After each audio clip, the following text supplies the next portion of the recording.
ជំរាបសួរពុកម៉ែបងប្អូនប្រិយមិត្តក្នុងបណ្ដាញសង្គម YouTube ទាំងអស់គ្នាបាទ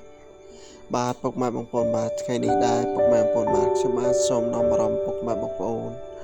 មកទស្សនាកម្សាន្តនៅទីកន្លែងដ៏ស្រស់ស្អាតមួយកន្លែងទៀតដែលស្ថិតនៅលើភ្នំគូលែនពុកម៉ែបងប្អូនបាទហើយនៅកន្លែងនេះបាទពុកម៉ែបងប្អូនបាទគេហៅថាអូព្រះអង្គហើយកន្លែងអូព្រះអង្គនេះដែរពុកម៉ែបងប្អូនបាទគឺមានទឹកហូរស្រស់ស្អាតមែនទែនពុកម៉ែបងប្អូនបាទគឺមានកូនអូតូចសម្រាប់យើងងូតទឹកលេងកម្សាន្តគឺសប្បាយរីករាយមែនទែនពុកម៉ែបងប្អូនបាទហើយសម្រាប់ពុកម៉ែបងប្អូនដែលចង់បានភាពស្ងប់ស្ងាត់មិនសូវអ៊ូអរប៉ុន្មានគឺមកកន្លែងនេះគឺត្រូវហើយពុកម៉ែបងប្អូនបាទគឺមានធម្មជាតិស្រស់ស្អាតមែនទែនពុកម៉ែបងប្អូនបាទនេះមានដើមធម្មជាតិដែលដុះនៅលើភ្នំគូលែននេះគឺយកមកដាំនៅតាមមាត់ទឹកពុកម៉ែបងប្អូនបាទគឺស្រស់ស្អាតមែនទែនពុកម៉ែបងប្អូនបាទហើយ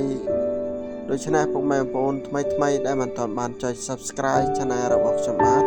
ក៏សូមជួយចុច Subscribe Channel របស់ខ្ញុំបាទម្នាក់មួយផងបាទពុកម៉ែបងប្អូន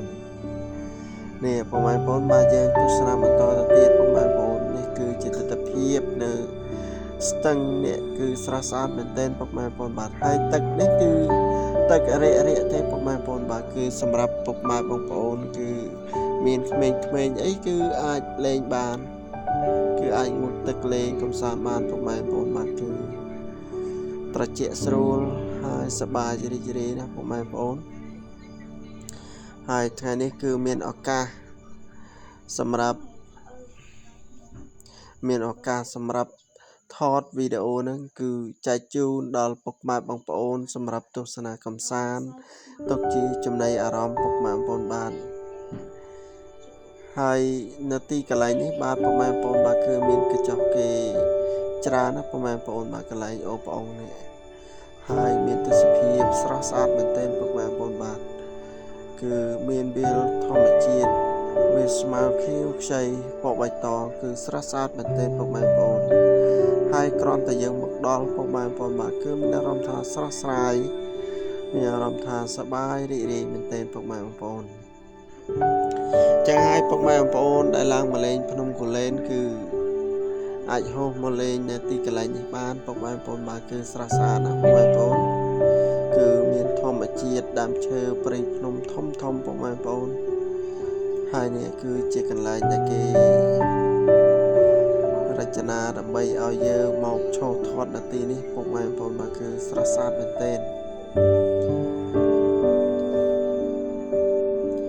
ហើយកន្លែងនេះគឺអត់ឆ្ងាយទេពុកម៉ែបងប្អូនបាទគឺអត់ឆ្ងាយពីភូមិព្រះអង្គធំមកទេគឺប្រហែលជា5គីឡូទេពុកម៉ែបងប្អូនបាទគឺយើងជិះ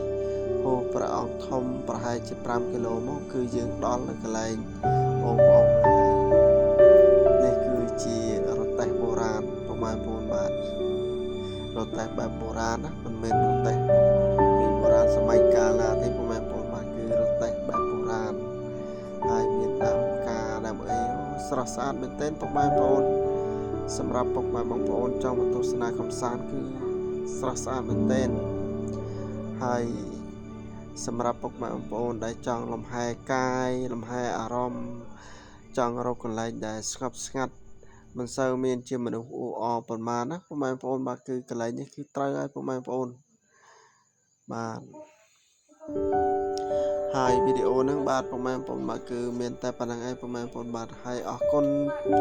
សម្រាប់ការតាមដាននិងទស្សនានៅវីដេអូនេះរហូតដល់ចប់ពុកម៉ែបងប្អូនបាទសូមអរគុណ